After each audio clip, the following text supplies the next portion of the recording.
নাইস্টেড oral suspension. নাইস্টেড oral সাসপেনশনে আছে নাইস্টেটিন USP 1,00,000 units. এটা হচ্ছে ওরাল সাসপেনশন হচ্ছে একটু ঘন আকারে থাকে, আর লিকুইডটা হচ্ছে একটু তরল আকারে থাকে। এই জন্য সাসপেনশন একটু ঘন হওয়ার জন্য এটা হচ্ছে খাবার পুরো অবশ্যই ভালোভাবে ঝাঁকিয়ে নিতে হবে, না হলে হচ্ছে এটা হচ্ছে ঘন থাকার কারণে এটা স্তরটা নিচে পড়ে থাকে, ওষুধের স্তরটা নিচে পড়ে থাকে। জন্য আমরা বোতলটা অবশ্যই ভালোভাবে ঝাঁকিয়ে নিয়ে খাওয়াবো। এটা কেন খাওয়া হয় আবার কিসের জন্য খাওয়া সেটা আমরা এখন বিস্তারিত আলোচনা করব।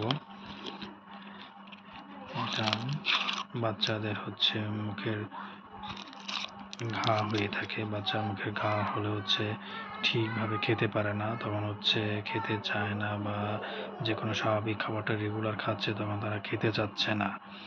তখন হচ্ছে এই সমাধানের জন্য আমাদের হচ্ছে এটা আমাদের খাওয়াতে হবে। এটা হচ্ছে যখন বাচ্চাদের মুখে ফাঙ্গাস জাতীয় অথবা ইস্ট জাতীয় কোনো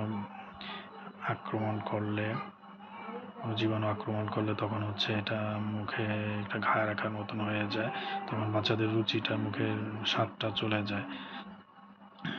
এই জন্য আমরা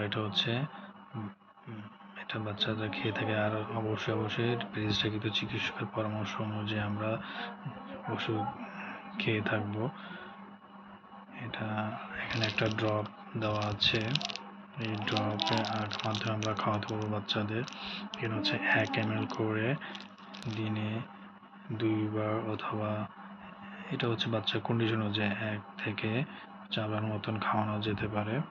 নর্মালি হচ্ছে আমরা দিনে 2 বার দিলেই যথেষ্ট। 3-4 দিনের মধ্যে এটা হচ্ছে বাচ্চাদের ভালো কার্যকরী ভালো ফল পাওয়া যায়, তখন বাচ্চারা খুবই ভালোভাবে এটা সেরে যায় ওষুধটা। এই জন্য বাচ্চাদের আমরা খাওয়াইতে পারি। এই জন্য খুবই দ্রুত শুধু আগের মতো বাচ্চারা খাবারগুলা খেতে পারবে, তখন মায়েদের দুশ্চিন্তা খুবই ভালোভাবে দূর হয়ে যায়।